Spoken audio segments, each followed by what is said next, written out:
I'll call the meeting to order at 7 o'clock. I'm going to begin reading this comment. This meeting is being held remotely as an alternate means of public access pursuant to an order issued by the Governor of Massachusetts dated March 12, 2020, suspending certain provisions of the open meeting law. You are hereby advised that this meeting and all communications during this meeting may be recorded by the Town of Hingham in accordance with the open meeting law.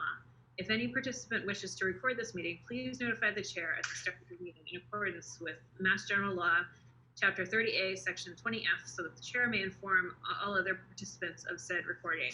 I know this will be shared with Harbor Media. Is anyone else recording the meeting? If you are, could you unmute yourself and raise your hand? Okay, seeing no one. The next item of business is the approval of the school committee meeting, minutes of the school committee meeting held on August 6, 2020. I move that we approve the minutes of the school committee meeting held on August 6, 2020. Thanks, Carlos. Do we have a second? I'll second. Thank you, Michelle. And we'll do a roll call vote. Carrie, can we discuss? Oh, sorry, yes. I'd like to postpone this. We just received this afternoon, and I tried to read it all before the meeting, and I didn't have time. Okay. I think that was a really tight turnaround between the last meeting and this one, so that's fine with me. We'll add this to the agenda for our next meeting. Thank you very much. I appreciate that. All right, next is questions and comments. The Hingham School Committee encourages community engagement and welcomes questions and comments as agenda items are discussed at the meeting. In addition, we have set aside up to 15 minutes at the beginning of the meeting for comments or questions that fall under the purview of the school committee and are not already on tonight's agenda. If any guests wish to speak, please, this says come to the microphone, but please click on participants at the bottom of your screen and then go to the raised hand button at the bottom right and click on that, and the chair will recognize you. Comments will be limited to 3 minutes per speaker and must relate to topics within the scope of responsibility of the school committee. As established by Massachusetts general laws, the responsibility of the school committee are to 1, select and to terminate the superintendent, 2, review and approve budgets for public education in the district, and 3, establish educational goals and policies for the schools in the district. Speakers are encouraged to present their remarks in a respectful manner and to consider the privacy interests of others. The public comment period is not a time for debate or response to comments by the school committee. The school committee is not adopting or endorsing any of the comments made during the public comment period. Now, if anyone has a comment they want to make that is not related to something on the agenda, could you, again, click the participants thing at the bottom and then the raise hand button at the bottom right. I do see Carrie. I see Elizabeth Moles, who has a hand up, but she can't. I know she's probably having trouble finding the raised hand. Yeah. So Elizabeth, is your comment related to something that's not on the agenda? I don't believe it's on the agenda. You can tell me if I'm wrong, but go ahead. I just wanted to thank everyone so much for your hard work. And my comment relates to a letter that we sent out late this afternoon, not even realizing that you guys were meeting tonight, regarding the decision to not level middle school classes this year except for math. I don't know if any of you have had a chance to read through our concerns, but there were about 31 families who signed on. These children are enrolled in level 2 classes who have been anticipating taking level 2 classes, some of us since the first grade, and we found this comment buried in page 25 of the draft plan, and we were just seeking some additional discussion about it. We're hoping that our children's needs can still be met. Okay. All right, thank you. Megan Baker. This is Stephen Baker, 16 Grenadier Road. And you tell me whether or not I should ask the question, considering that the request was to defer the conversation around the plans for returning to school, because my question is related to that. Okay, that is coming up on the agenda. So if you wouldn't mind just waiting till then, and we can talk about it then. Absolutely, yep, thanks. Thank you so much, Steve. Okay, I don't see any others. So we will move on to the superintendent's report. Dr. Austin? Thank you. Good evening, friends. I call you friends because I've spent more time with you than my family lately. So nice to see you all again. Just a quick, I wanted to, in your packet this evening is the facilities report. While I won't read all of it, there is some important information in there, particularly as it relates to our opening of schools. I just wanted to call your attention to, in addition to all the other work that's happened during July and August, we've also, all of our HVAC system filters have been upgraded, and we've moved from MERV 8 to MERV 11, and delivery is expected in late August. So we are in that process still. Although various COVID guidelines have recommended MERV 13, the application is not designed in our properties other than East School. Filtration at these efficiency levels would develop high static pressures leading to loss of airflow as well as damages to our supply side motors. So I wanted to bring your attention to that. We are doing our quarterly preventative maintenance on all of our HVAC systems, and equipment are underway. This entails filter exchanges, heat exchanger cleaner, cleaning, motor testing, damper operation, and building management. We have procured up to 90% of our required PPEs and other materials has been ordered or received. So the things that we have prepared for the beginning of school, we have about 90% of those materials that we needed for the first 3 months. So we're in good shape there. The classroom setup is underway following the guidelines of the RAC with the spacing of classrooms, and likely, even though we're going to bring children in at 6-foot spacing, we'll likely set these classrooms up 3 feet, and then we'll split desks, etc., so that children don't use the same desk when they come in, just so that you're aware of that. We're still working through that, and that duct cleaning at all of our HVAC systems is going to continue as south of the high school and middle school. But other than that, there's a pretty extensive list. I thank our facilities department for the amount of work they do. It's been lengthy, and I appreciate all the work they do. But I would encourage the school committee to read the rest of that. If you have any questions on that, that's the end of that. Does anyone on the committee have questions on it? I have a comment, Carrie. Mm-hmm. Dr. Austin, could you, because we're not meeting again until September 9th, I believe, could you do us a huge favor as you are communicating with us, updates on the reopening of the schools? Could you also include the facilities, maintenance, and especially dealing with the air quality measurement? Just to make sure that we are, when people ask us, we can report back that in fact have been tested, and so we keep that line of communication going with Sure thing. our citizens. Sure Thank thing. you.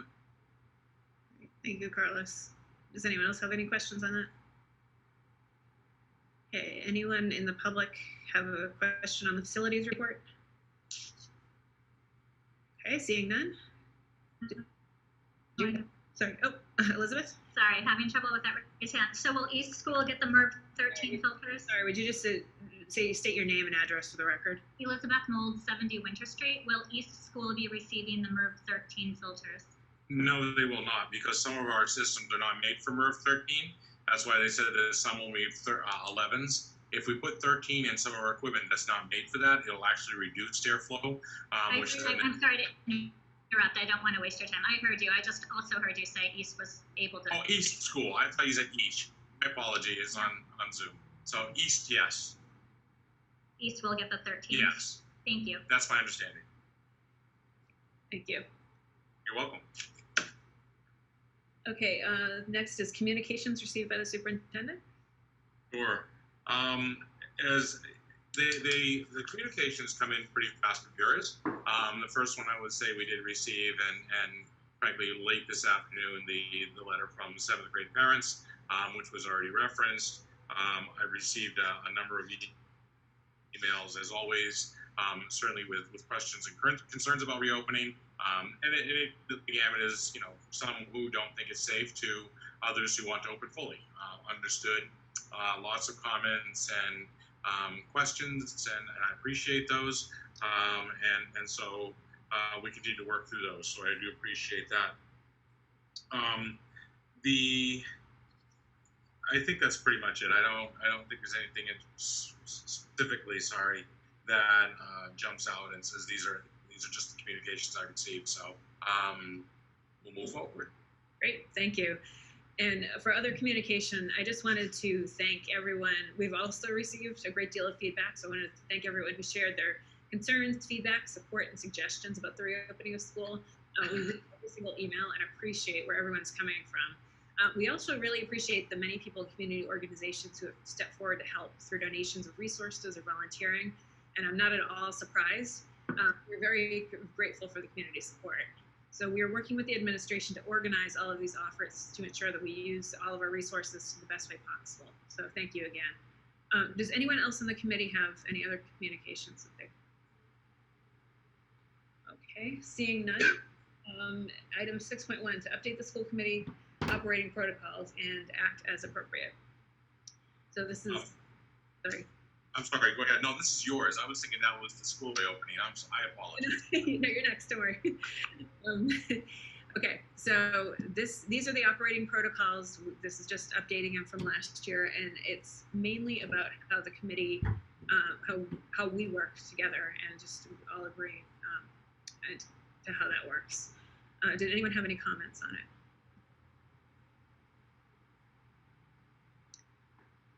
Okay, seeing none, I'll take a motion to approve the updated school committee operating protocols. I move that we approve the updated operating protocols for the fiscal year 2021. Thank you. Carlos, do we have a second? I'll second. Thanks, Michelle. Okay, roll call. Michelle Ayer. Aye. Dan Benham. Ness Parenti. Aye. Carlos de Silva. Aye. Libby Lewicki. Aye. Liza O'Reilly. Aye. And I am an aye as well, so it's unanimous. Thank you, everyone. Okay, Dr. Austin, 6.2, to hear an update on the 2020-2021 school opening plan and act as appropriate. Thank you. I was jumping the gun on that. There's no action needed tonight. We put an act as appropriate in case you did not vote on it the other night, but since you've done that, you don't need to vote on that. Just a quick update on this.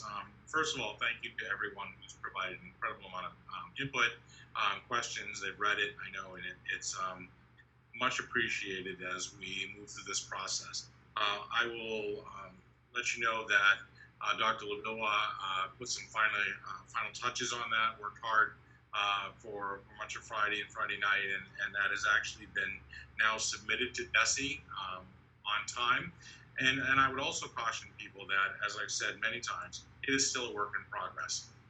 So what are the schedules, et cetera, on that now may not be the schedules we end up with as we continue to go through and get new guidance. And we continue to work what is in the best interest of our students. And so we're still going through a lot of guidance, and we hear the questions being asked by the community, and so we're still doing all of that. And so we're in that process. I appreciate that feedback. I appreciate the work of all of our teams, but as we all know, and I said the other night on Thursday, we're not done yet. We have a long way to go, and yet we only have 3 weeks to go before the teachers come back. And so the time is running short, and every hour that goes by feels like a millisecond. It's going by very quickly. So we have a lot of work to do, but right now it's been submitted. I haven't had any feedback yet, nor do I expect it for a while, and we'll continue to work through the process. That's where we're at right now. I do appreciate the 3 forums that we had with the community. They were well attended, obviously over 500 per setting, which was awesome. And I really appreciated the feedback and the general nature of those calls. And the call for the community to work together was phenomenal. So we appreciate all that support. So that's where we're at right now. Great, thank you, and thank you to your team for basically redesigning school over the summer. So, does anyone on the committee have any questions on this? Okay, seeing none, is there any members of the public Yeah, Steve Baker, could you just say your name and address? Oh, there you go. Yep, Steve Baker, 16 Grandy Road. I'm just looking for confirmation. If we choose to keep our child remote, and then the numbers drop to a level that we feel comfortable, sending him as a cohort, is that an option for us? Or once we decide that he goes remote, he stays remote? No, you do have the option. What we'd like to do, and these are some of the things we need to talk through with Baker, that, if you say that you're going to be remote, can we do that for a month at a time, or so that we have some leeway to be able to rebuild and bring them back to the class. But it's not intended, if you go remote, you have to stay that way all year. Or vice versa, if you start in hybrid and you want to go remote, you can certainly do that as well. We just need to figure out the process of how that's going to happen and how much lead time we need. So we want to be flexible. We're not going to force you back into school and have to make a decision. We're going to work with you on this to the best of our ability. Great, appreciate the response. Thank you. Absolutely, thanks for the question. Thank you, Steve. Next is Kay Gould. Could you state your name and address for the record? Hi, Katie Gould at 6 Partridge Drive. I was just wondering if you could talk a little bit about any feedback you've received from teachers and administrators to the plan and their level of support for the hybrid approach and the phased-in approach. Thank you. Yeah, I think, the feedback, well, the administrators, don't forget, the administrators are the ones that help build this. So, I don't expect much in the way of feedback from them. I think that they're at a place where they feel they've done their very best so far to try to come up with a plan that makes sense for people. And I would also remind you there are over, I think, 35 or 40 teachers in that process. And so those teachers were well invested in the process. Now, that said, we have 300 or 400 teachers, so there are more work to be done. So I think that if I can back up for a minute, everybody wants to have children in school. They want to be in school, and I think the question is all about safety. That's what people are in, and so I think people are nervous. People who have not been in public eye much are nervous about coming back to public. We see that everywhere, and so we have to desensitize to this whole notion that we can't be around other people. And so the adults are just like the children. I think we're all suffering from that same feeling. The kids are too, but so are the adults. And so I think, the initial blush is, I think they really appreciate what I've heard.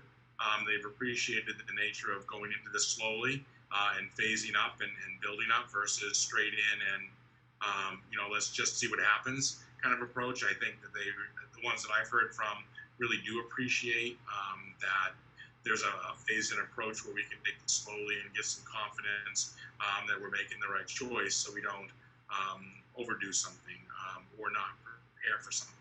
And I will say we started negotiations with the association. It's very early in the process, but we've been collaborative. We're working back and forth. We have issues to go through, and we'll continue to work through those issues.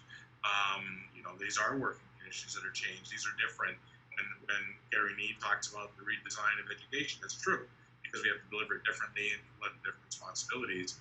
And so we have to figure all those out. We do also have some teachers that are just not going to be able, because they're medically not able to come into the schools, not advised. And so we have to worry about that too, and how we educate students with a teaching force that's drastically reduced by people who are not able to come in to the school building. So we're working through those things. I hope that what I've said so far has been respectful of our teachers and all of our educators, and that we're in this together, and that we have to work together to find the best solutions, move forward. I think that's the feedback I've received so far, but I know June Gustafson is on, and I don't know if you want to add anything at all or not, June, that's up to you, but as she's the HEA president. I would concur with Paul that we feel that we have been part of the planning process. There is apprehension because everything is so new. There are some concerns. I would say at this point, safety is probably secondary to the childcare issue for our members, and how they're going to work around the schedule when their children have different schedules for the districts, their respective districts. Obviously not all teachers live and work in Hingham. But I'm confident that things can be worked out. Thank you, June. Around the childcare issues, one of the things that we had hoped, and I remember when we went back to June, we were waiting for prescriptive guidance from DESE that said basically all districts were going to do the same kind of things. And that kind of went by the wayside, where everybody started creating their own models again, which is exactly what got us into I don't want to say hot water in the spring, but had everybody comparing one district to another, which is exactly what's going to happen, I'm afraid, again, where many districts around us are going remote only. That is going to put a huge strain on the teachers in our district who come from other towns with children where they're remote education. And so, I'm dedicated to try to find a way around that to help and see if we can make this work. But it's going to, I have to say, the stars are going to have to align, and I'm hoping they do. But we're going to need a lot of help from a lot of different stars in different directions. Thank I know you. that was a long answer, Kate. I No, I appreciate it. I appreciate the thoughtful response. Thank you. Thank you for the question. Next up is Greg Corbett. Hi, Greg Corbett, 70 Winter Street. I wanted to follow up on the comment by Elizabeth Molds earlier in the letter that you said was a previous communication to the school committee. I appreciate that, and I'm one of the parents who signed on to that letter. I appreciate that the letter was sent only today, so perhaps you may not have had a chance to consider. But I am curious if anyone on the committee or Mr. Austin has a comment on the letter and the decision and the thinking that went into the decision to remove the tracking from the middle school. I second the comments from the letter and Ms. Molds earlier.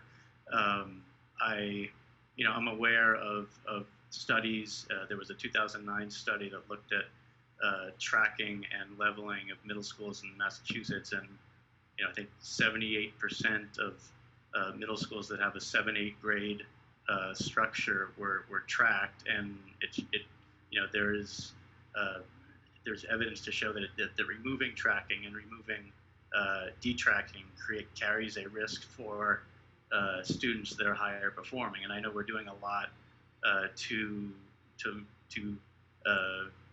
I know that there's a lot of work that has gone on at all levels to consider the health and the remote learning and folks that are on different types of plans. But I got to say, I was personally disappointed to see the removal of the leveling for the middle school, and I'm curious if the committee has a response to that. I can take a really quick shot at that, Greg. Thank you very much for your question. And so, first blush is the guidance that we had from, and we could have a whole nother evening on just on leveling and tracking. In fact, it would take multiple nights to do that, most likely. And so I'll avoid that argument of whether or not tracking and leveling is good for the middle school. But when we got guidance, the guidance from DESE was to the extent possible to limit your cohorts, to try to separate your cohorts so we have students that are not going from cohort to cohort across the school. And what happens in leveling, if we did the leveling piece, one of the major concerns, and again, they'll take your information, we'll look at this, and we'll take that to heart and think, is there a way we can do something to meet the needs of all students and all concerns? But in the leveling issue, we could have students that instead of having 1 or 2 cohorts that they're exposed to every day, in this setting becomes 4 or more cohorts that we could have. And so the idea was to limit that. It wasn't to take away tracking. We understand the realities, but that was the idea. The original guidance was to limit the cohorts, so we didn't have kids moving all over and crossing others with others. And so leveling really brings a problem for us to do that. And so that's kind of the initial thinking at the middle school, and what their main concern was the health and safety of students. If we come out of this in December and we're able to go back, then they'll probably redo the schedule again, and we'll go back to scheduling the way that's done. But in the meantime, like I've said before on multiple occasions, there are many things we're going to have to give up that are really near and dear to us that make sense. because of just what the situation brings to us. And I don't know in the end if that's the one that goes or not, but that's the initial thinking. Derek, I don't know if you want to add anything else to that. Derek, the middle school principal. Thank you very much, Dr. Austin, and I appreciate the opportunity to respond to this. And I do understand that leveled instruction has been something that's important to the community and will continue to be. But the most important thing to me is the health and safety of our students and our faculty. And the guidance from DESE was to create a cohort group that had limited contact with other groups. And as Dr. Austin said, once we get into leveling, we will expose kids to multiple cohort groups. I have, as I said last week, I've created schedules that reflect the level recommendation for every student. Those exist, they're not going away. If we get back to normal, we will reinstitute leveling to the best of our ability. We're not looking to eliminate it for the foreseeable future. We're looking to create a situation where we can get students into our school with limited contact across cohorts and give them the best possible educational experience while keeping them safe and healthy. I understand the desire to have leveled instruction by many in the community. And as Dr. Austin said, this could be a conversation that could go on for days, and we're not going to do that today. I just want you to know that the work has been done. Those schedules exist. We know where kids should be. And when we get back to the place where we can put those in place, we will do that to the best of our ability. But for right now, what I need to do is make sure that the schedules keep kids and faculty as safe as possible. And I appreciate your understanding, and I hope that you trust that we're going to work together to do the best we can for all of our kids. Thank you, Derek. The other thing that I would add, I think that, it doesn't mean that our teachers aren't going to differentiate instruction as well. And we'd expect that. They're exceptional teachers, and I'm sure that they will create experiences to the best of their ability.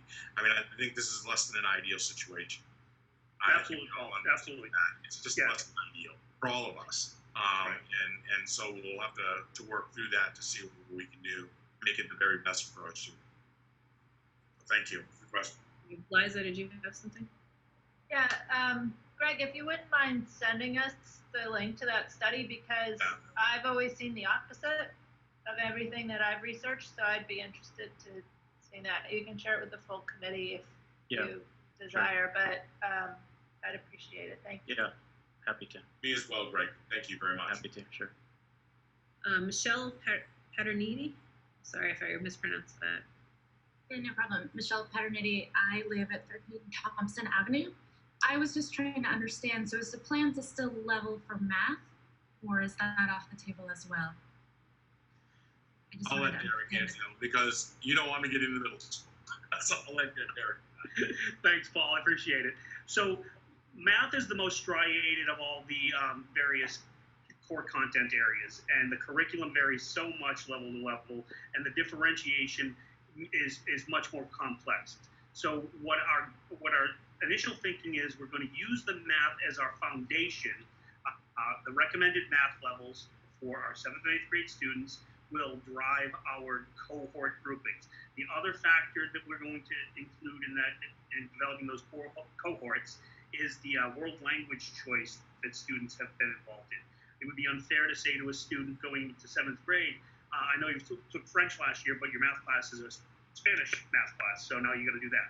So those are two of the factors. Then we also want to keep in mind, the different cohort groupings that are going to occur throughout town, so that we can be mindful of the needs of families in terms of days of the week that students are attending. So just those three factors alone create an incredibly complex system where we want to create small groups of students who are with each other for the vast majority of the day and are able to still move through the middle school with a somewhat normal, quote-unquote, experience. So math will be the foundation. And again, if and when we return to full instruction in school, we will revisit the whole leveled instruction conversation. That we have the information, we have the schedules, we're ready to go with that. It would be far easier for us to just say, let's go forward with leveled instruction, because those schedules exist. The ones that don't have leveled instruction are yet to be created. And can I just ask one follow-up question? I appreciate that. And at the high school level, what are the plans for leveling? Is it the same just at the for math, or is it across the diverse subjects? Will there be leveling? I don't believe that Rick is on. Is there anybody else from the high school on tonight? I don't know if Katie you're on, or David, Jewett, or anyone. I don't believe so, Paul, but I do know that they are looking to have a greater degree of leveled instruction at the high school. And that really comes down to the fact that that's necessary at the high school level, because that's typical for high schools across the state. And looking forward to the college experience, they need to have that leveled instruction in place. Middle school, I know that there are some that level to some degree, many that do not level at all. So we have that separation between middle and high school, and I believe it's appropriate for the high school to take the steps that they're taking.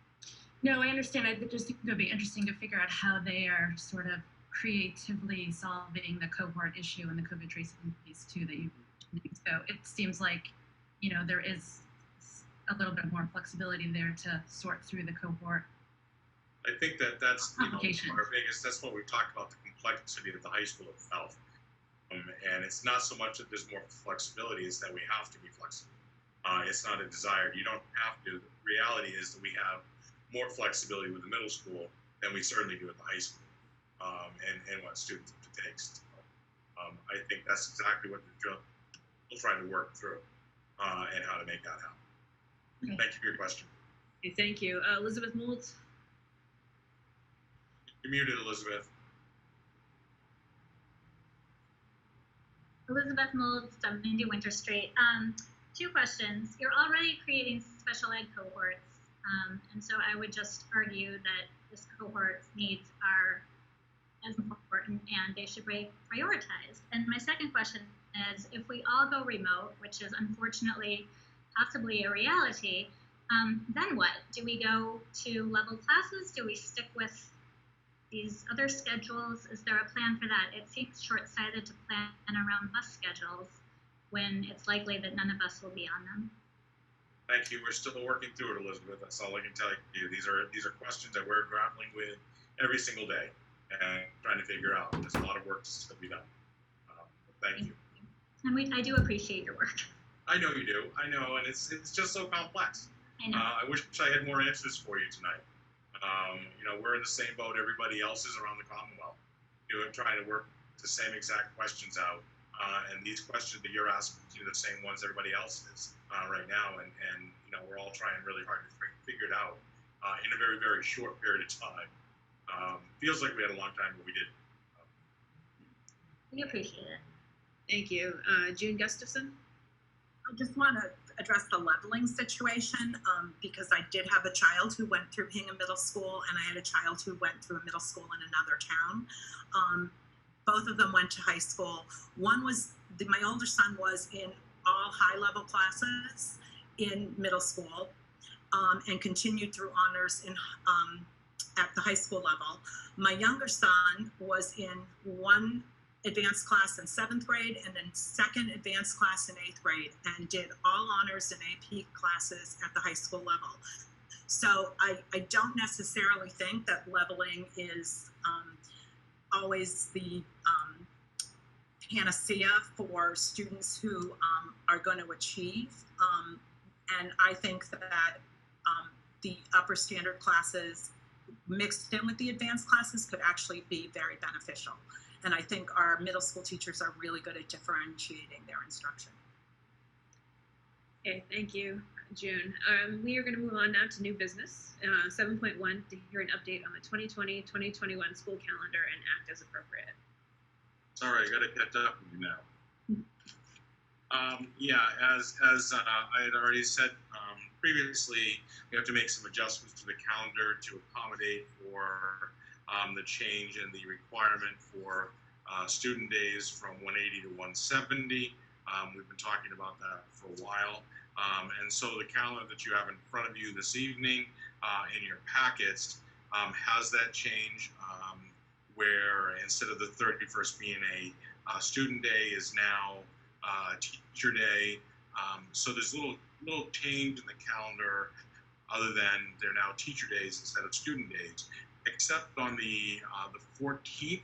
I'll bring your attention to the 14th of September, which was initially a holiday because that was the day that we had expected to be a holiday with Governor Baker and his decision to run the Boston Marathon.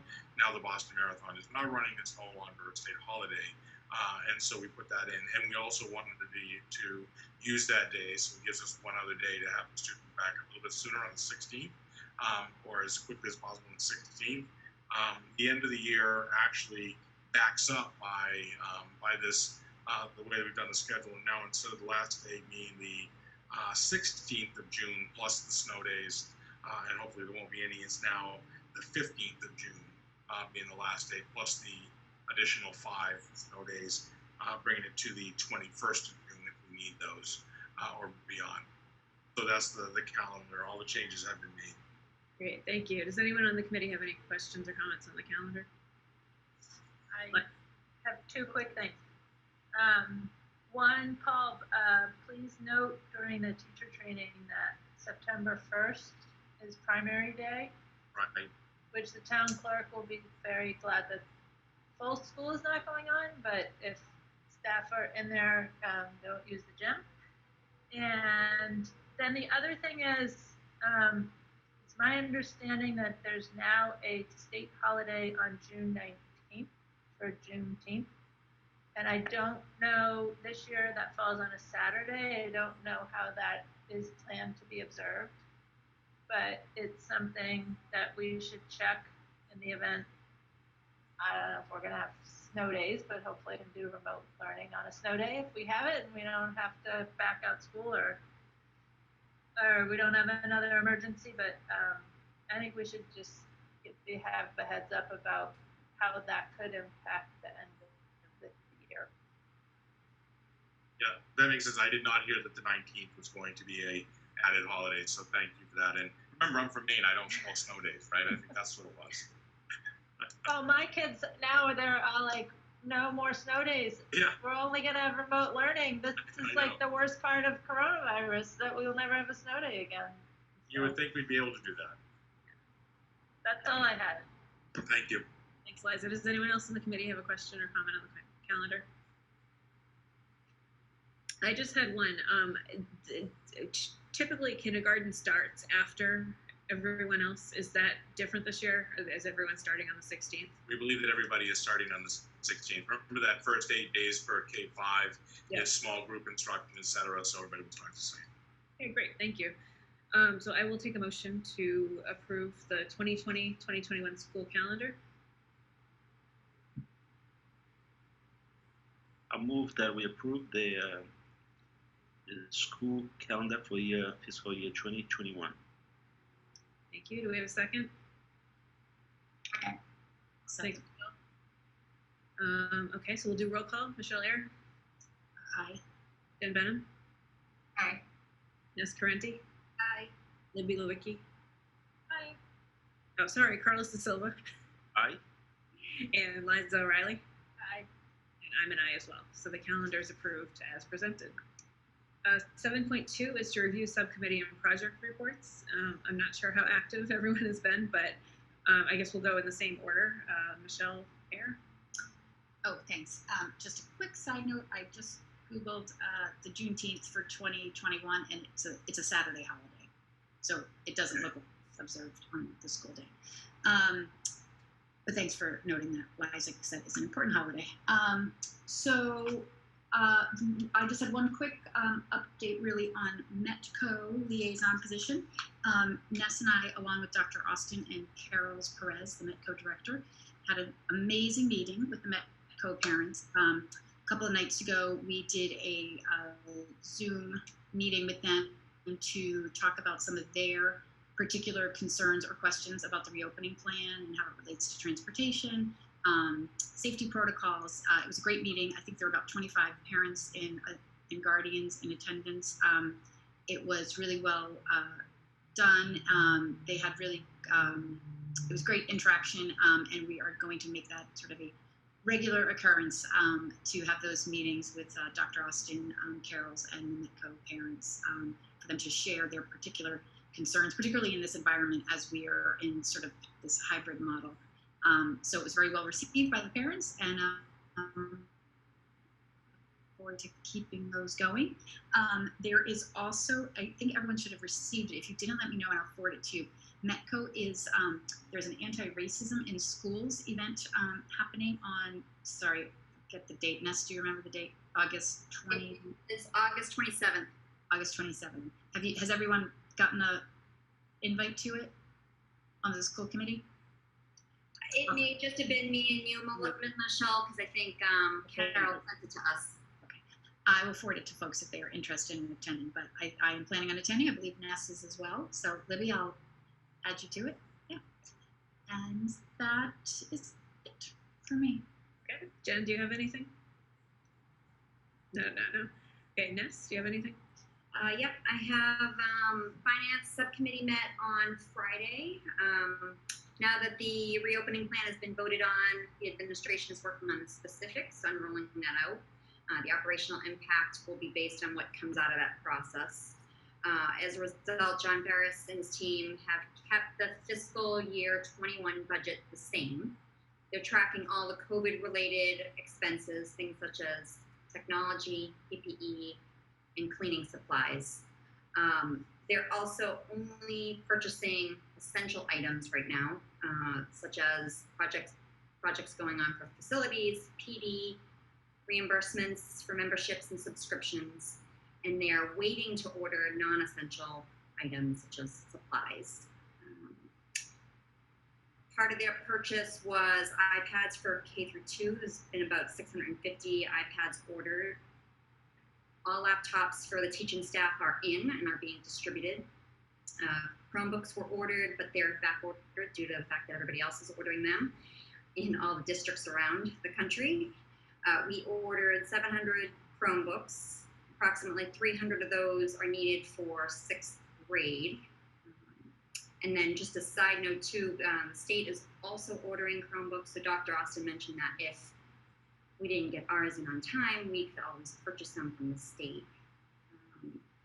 We talked about future plans of Kids in Action may turn into something that the town and the administration is working on, turn into learning centers for the current year.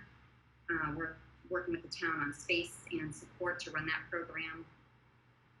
We discussed the financial impact for the different types of reopening plans, including the impact on full-day kindergarten. Looking into whether the district will need any additional nurses or janitorial staff, revolving accounts that are going to be used for the current year, but expect that if we use them to the fullest, that they would be depleted after fiscal year 21. The town is submitting invoices going towards the CARES Act and working on additional submissions. We noted that there's 1.6 million that's possible reimbursement right now through the CARES Act. So that would be great to get back. And that pretty much took care of fiscal 21 and the reopening. We talked about fiscal 20, where that stands. They're finalizing the book closure now, and talked about traces, that we are talking about the lease and whether we move forward on that. And the next finance subcommittee meeting is on September 22nd at 11. And then that was finance. As far as capital goes, I know that we haven't done anything yet, but Dr. Ed is still very much around. He shared some pictures of the solar-powered scoreboard that was put up on the softball field, which looks great. So I just want to say a thank you to Dr. Ed and that I miss you. And that was it. Thank you, Ness. Carlos? I don't have anything. Okay. Libby? Yeah, so community outreach had 3 forums to hear from the public on August 5th, and they were scheduled for an hour, but they all went over a little bit, so it was more like 4.5 hours of public comment on the reopening school.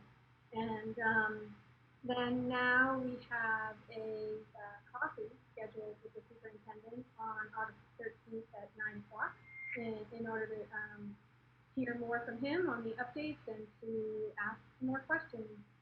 So please make sure to join us on August 13th at 9 o'clock in the morning. Thank you. Thank you, Libby. Liza? Salary negotiations we'll cover in executive session. And then last week I had a master plan committee meeting, and that group continues to work. We're on track for presenting a plan to the planning board in mid-October. And our last meeting, we were focused on refining the vision statement of the town that we want in 2035. And also the overarching goals, which I can, as of right now, the goals include 1, honoring the town character, and these aren't in any particular order. Protect the environment and prepare for the impacts of climate change. Improve safety for all modes of travel and reduce traffic congestion. Provide a variety of housing to encourage population diversity and aging in the community. Support a vibrant, resilient local economy. Provide high quality services that support the health and wellness of residents of all ages. Provide public facilities and infrastructure that support the town's need to manage growth and town services. And that's it. So out of all of this will be a very in-depth, detailed report that's to really, 30,000 foot view of where we are. But lots of good conversations and good work going on with that as well. Great, thank you, Liza. I saw, Michelle, you had your hand up earlier. Oh, thank you, Carrie. I did. Sorry, it's going back to Ness and maybe John Ferris. I just had a question under facilities. Do we have an understanding of what equipment, like technology equipment, we are going to be able to provide for faculty? I believe, actually, I don't want to say what I believe because I just wanted to clarify. Do we have an idea of what exactly we are going to be providing for teaching staff for what they need for remote learning?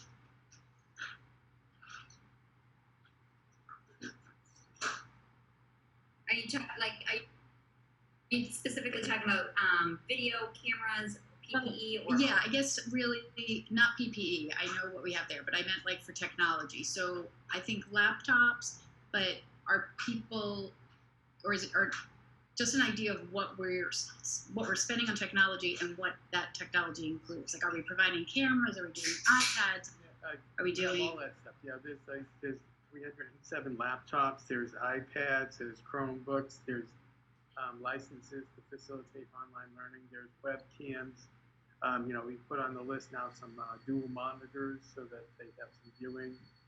So Joe Andrews is compiling a bunch of equipment. When we hear about something, we say, hey, that's not a bad idea, and we'll sort of like try to procure that. So I think there is a plan coming together, and have you heard some other equipment that we should be getting?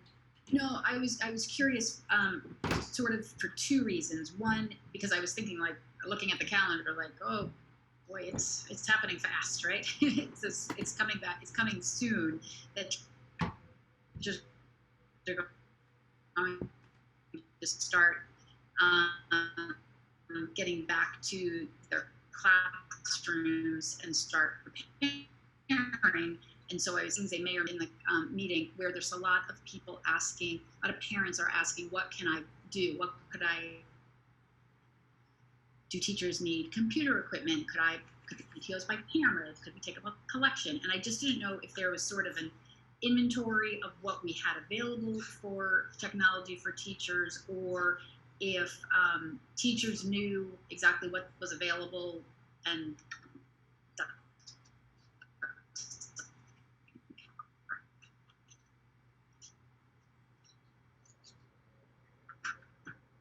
Yeah. It has been on, I've been seeing a lot of like purchase orders come in, early July, because very early on, right after we got sort of the guidance, I told you, we started the RAC meetings. We didn't sort of wait till they finished to go, okay, go ahead, go buy those, because we sort of got the okay that this money would be used here to have for this whole thing is the technology. So I'm not sure. I don't think that teachers are going to have to be purchasing their own technology or bringing any of their own technology. And if they feel they're missing something, or if there's some items out there, I wish we would bring them to our attention, because we're planning to, facilitate this learn from anywhere model. Okay. John, I thought we have our RAC facilities and operations meeting on Thursday. Still correct? I had planned that, but now I just heard about this coffee, so. Okay. Well, but I would suggest maybe at that meeting I can confirm with Joe, and then I can follow up. We can get the list to the committee of all the things that he's purchased, because there is a very long list, and so we can go through that on Thursday and then follow up on that detail, because there is Joe made several scenarios of things to purchase, so we just need to get the update on the status of what was done. Right. As John mentioned, there's a very long list of different tools. I think it's in the drive too. We've been updating that as it's been going along. So Thanks. So if you could get that to the committee, that would be great. I think. Sorry, Carrie. Yes, to the committee would be great. I think also though, and John, I don't know who this is, but I think just to make sure that the teachers know what's available and how they get what they need. Do they send an email and say, this is what I need? Because I'm thinking some might already have a laptop, some might already have an iPad and may not need it. So I just don't know if there's a way to communicate with the staff what's available and how they procure it if they do want something. So again, Dawn, I don't think that's yours, but just for somebody to let them know.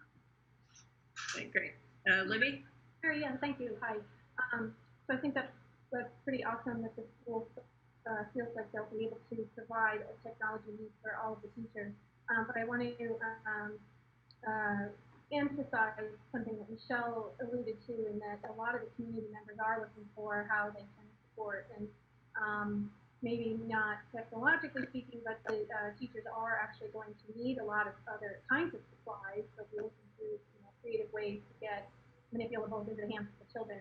And I'm thinking that maybe donating to the PTOs and to HUF, and maybe those organizations could early on get a grant program going for the teachers so that they can purchase supplies for their students and other kinds of programming that would be useful for them.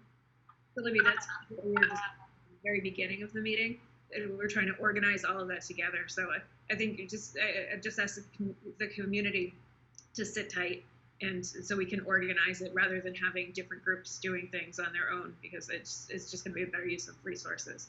I just wanted to mention that the policy subcommittee will be meeting tomorrow to update. We have a list of policies from the Mass Association of School Committees that will need to be changed just for the time of COVID-19. So we're going to be working through their template and see what works for us. So we will be bringing that to you at the next meeting probably. I see Ray Estes has his hand up. Could you state your name and address, please? Hi, Ray Estes, 92 Fort Hill Street. Thanks. Just on the kind of technology piece that you were discussing in the context of the subcommittee reports, it might be, I know that there's a lot of communication going out, and believe me, I've been telling folks to sit tight and to be patient as well. But folks are asking, like, I fielded some questions just this weekend by parents of grammar school kids, 2 to 5, for instance, saying, do we need to buy a Chromebook? What kind of Chromebook should we be buying? What are the specs? And I said, sit tight. You'll get information from the district about whether you need to get one or whether they're going to be providing one, or if you have to get one, what the specs should be or whatever, right? So I know that all of those things are in the works. That's part of the details, but it might not be a bad idea to send another communication out district-wide to the parents and just let them know, kind of in a bullet list, here are the things that we're working on, boom, boom, boom, boom, boom. Please sit tight and be patient, and we will advise you as soon as possibly can. And then the second thing I would just add is, on the technology and some of the other aspects that go to the facility subcommittee, of which I'm a member, I do hope that we meet Thursday. I think we should be meeting, and I know that in your school committee meeting, when you approved the reopening plan, it was discussed whether RRAC would continue to meet, and I think there was a sentiment that it would be useful to continue to meet.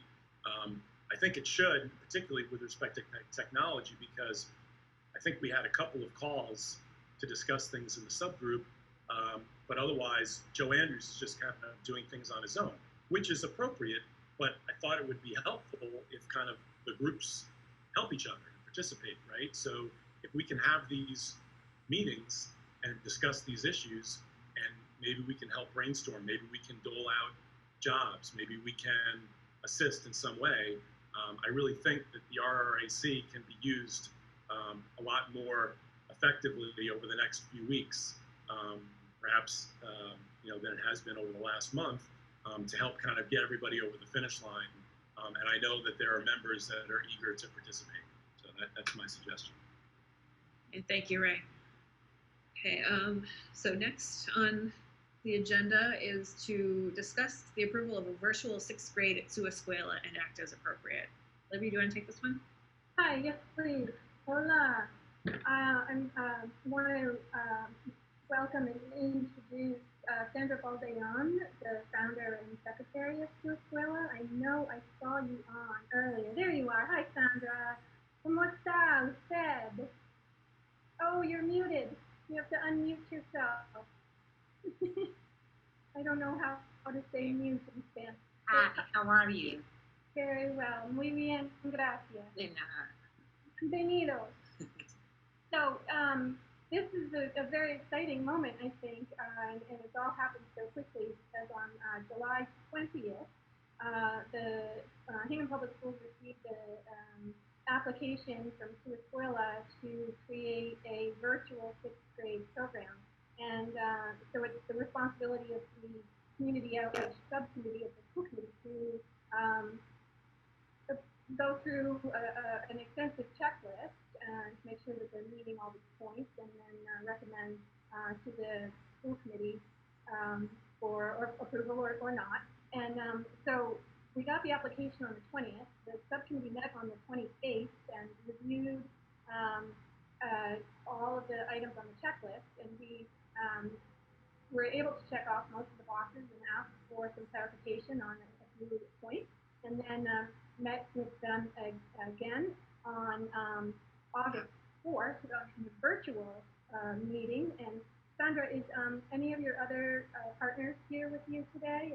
I think Meryl was here. So I thank you for your patience and for. We didn't know if we were actually in the right meeting. Then I told her, just leave. I can stay in the whole meeting to see if we actually they were going to mention us. Then, but I think she just left. Oh, okay. Well, tell her I'm sorry that we took her. And, that's okay. Happy you're still here with us, and that I, on behalf of the Community Outreach Subcommittee, I'm happy to recommend to the full committee that we approve the 6th grade virtual program of Suascuela. And before we vote, I want to say that during the virtual visit that we had, we were able to see video clips of some of the teaching things that they have done in the past with 5th grade, I guess mostly from last spring. And it was really exciting to see just how creative and cool that the teachers were and able to reach out to the students through the video. And in Spanish, the teacher was teaching a lesson on how to create an origami piece. And so they were learning the word doblar, which means to fold. And there was a lot of good vocabulary and a lot of good communication, and the kids were asking questions and creating something out of paper. It was really cool. So it's exciting and hopeful for all of the different prospects that we have yet to see from virtual program, virtual teaching. And I wish you the best of luck with all of that, Sandra. And with that, I recommend again that the school committee approve. And what do? Carrie, do we need to take a roll call vote, or what do we do here? Yep, you're done. I think for now. Does anyone else on the committee have any questions for Libby or for Sandra? Yeah. Hi, Liz. Hi.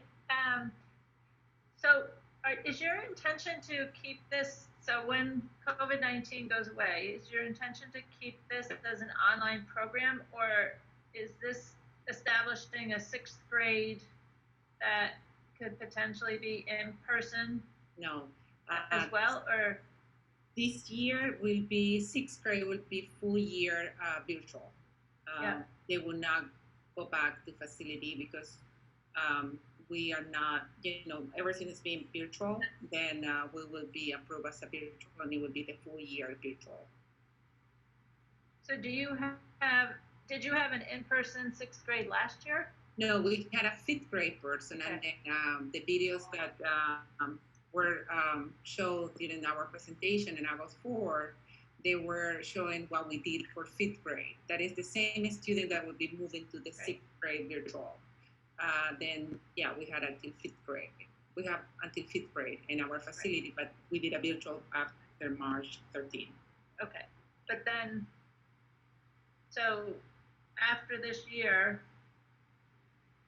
and say everybody goes back in person, would you have a 6th grade in person in the future? We will need to apply again. You would apply again. Okay, great. Thank you. It will be different. Okay, yeah, that's fine. Thank you. Thank you. Does anyone else have any questions?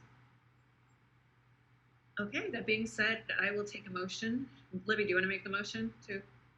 I will make a motion for the full school committee to vote to approve of the virtual 6th grade program from Venezuela. For the, yeah, go ahead. Second. Thanks, Ness. Roll call vote. Michelle Ayer. Aye. Jen Benham. Oh. I think you're muted, Jen. Aye. Thanks. Ness? Aye. Carlos? Si se puede, yes. Libby? Aye. Liza? Aye. And I am an aye as well. Thank you to Community Outreach for all your work on that, and good luck, Sandra. Thank you. Hola, Boleón. Felicitaciones. Felicitaciones. Suerte. Gracias. Okay. Thank you. Gracias. Thank you. Everybody. Nos vemos. So next on the agenda is to consider the homeschool applications of, we have a number of students. Paul, did you want to speak to this one? You're on mute. You might regret that you remind me of that. I was doing a really good job.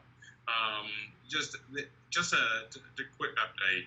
This is a lot larger section of students than you normally would have. But given, I think, the conditions we're under, not horribly surprising. So you do have a number of students here. I've gone through all of the applications. They're all complete. They all have the appropriate curriculums, et cetera, planned. I will say we've changed our practice to only give you initials to protect the identity of students. And so that is something we've taken under advisement with our attorneys, and we're okay doing. So we made that change to you. But certainly this is the list. It is complete. And my recommendation is obviously.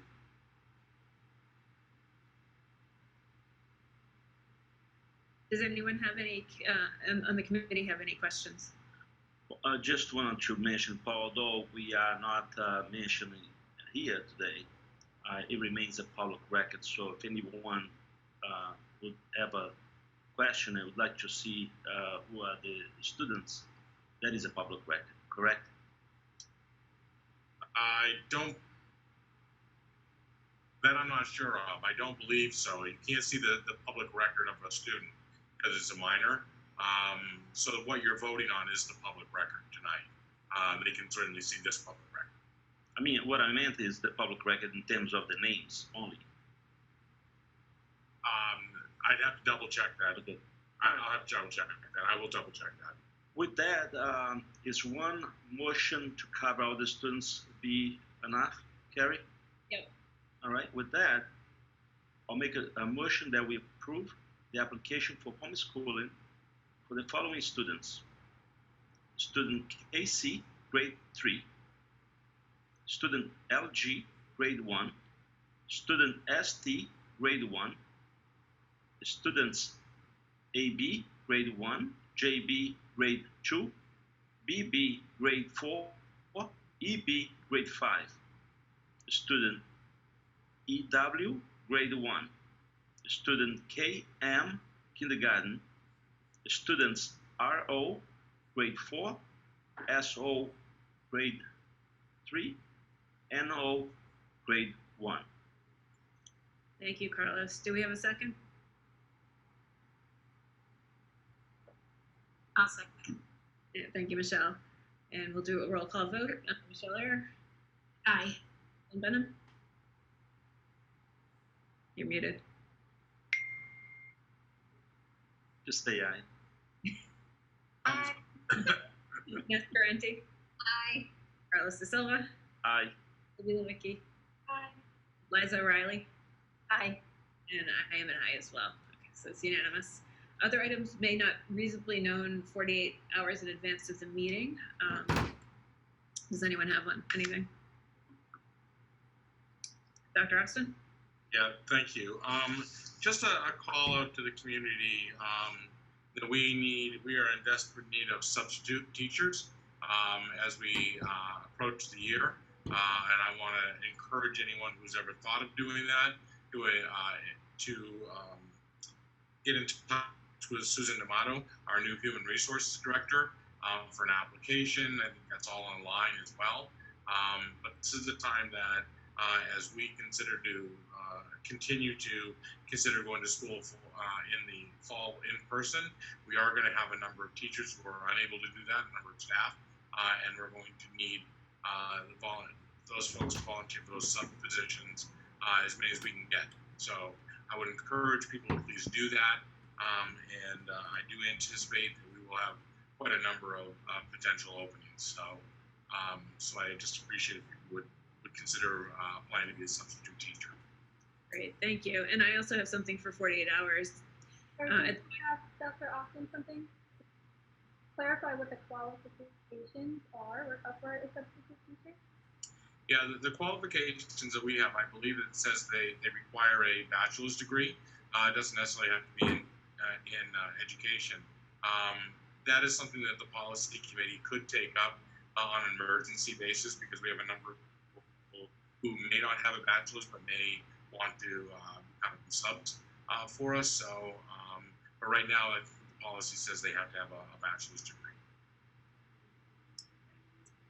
Thank you. And my item is at the finance subcommittee meeting last week, we discussed who would be signing the warrants on behalf of the school committee.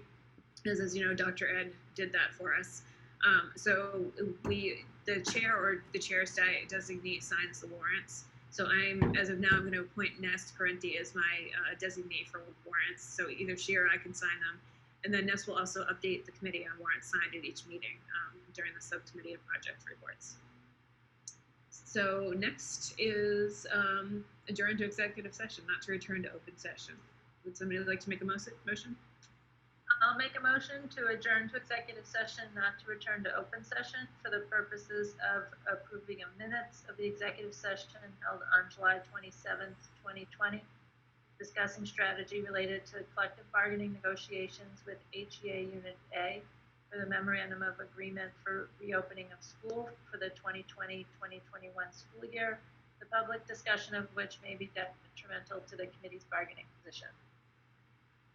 Great. Do we have a second? Michelle, second? Second. Roll call vote. Michelle? Aye. Jen? Aye. Yes? Aye. Carlos? Aye.